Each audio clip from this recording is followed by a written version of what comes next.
Hi, my name's Anne Marie Coons, and I am a 7th grade reading teacher at Teton Middle School in Teton Valley, Idaho. I am currently seeking my educational administration degree through FHSU along with all of you. My educational background supports this degree selection, as being a teacher helps prepare you for being a building principal.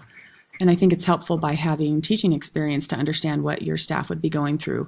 I taught 7th grade for 4 years, and I'm now in my 7th year of teaching 7th grade reading.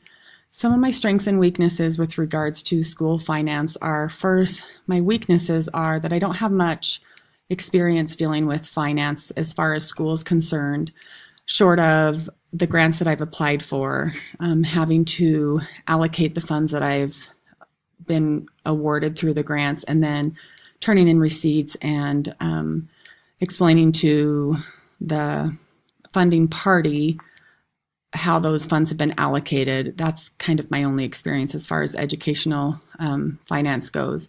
However, some strengths are I'm an organized person. I also am pretty good at math, and another thing is that I'm really willing to learn. And I feel like as long as most people are willing to learn, they can acquire new skills and learn new things. So I look forward to taking this educational finance class with you. Other info that I care to share is just I live here in Teton Valley, Idaho. You can see outside my window. It's pretty wintry here. I also love the fact that we can go to school virtually. As I live in a small rural community here in Idaho, it makes it nearly impossible to live here and to seek a master's degree. So I'm thankful for the opportunity to take this class, and I look forward to learning from and with you. Thanks. Bye.